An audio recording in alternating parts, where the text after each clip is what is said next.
The first step had come 3 months ago, right after I'd found the emails. I'd walked into the kitchen where Marcus was making breakfast, scrambled eggs that he'd learned to make from a YouTube video, because God forbid he ask his wife for help, and I'd smiled at him like nothing was wrong. "I think I'm going to take a cooking class," I'd said. He'd looked up from his eggs, surprise flickering across his face. "Really?" "Yeah. I know I'm not great at it, but I want to get better. There's this culinary program at the community college. Starts next week." The relief on his face had been almost comical. He'd probably thought I was finally admitting defeat, accepting my limitations. "That's great, honey. Really great. I'm proud of you for trying to improve." What he didn't know was that the community college program was actually the Culinary Institute of Vermont, one of the most prestigious cooking schools in the region. I'd applied 6 months earlier, before I'd known about the betrayal, because cooking had always been my passion.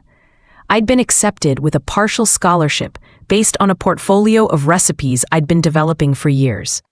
But after I'd found those emails, the acceptance letter had taken on new meaning. I'd deferred my acceptance by 3 months, claiming I needed time to prepare. What I'd really needed was time to set everything else in motion. Step 2 had been money. Marcus and I had joint accounts, but I'd started my own business 5 years ago, a small freelance editing service that brought in steady income. Marcus barely paid attention to it. As far as he was concerned, it was my little hobby, something to keep me busy while he worked his important job at the consulting firm.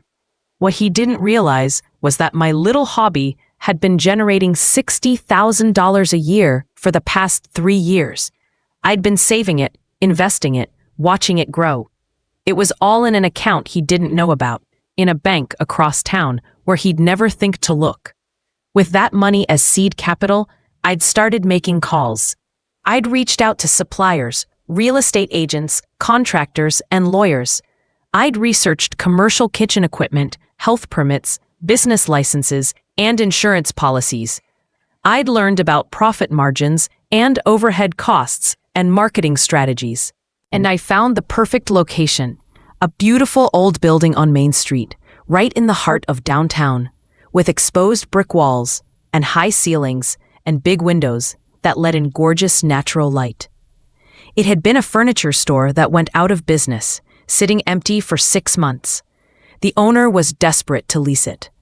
I'd signed the papers 2 months ago, using my maiden name, Claire Winters. Marcus had never even noticed. He'd been too busy laughing about my burned pasta to pay attention to where I was going 3 nights a week and every Saturday.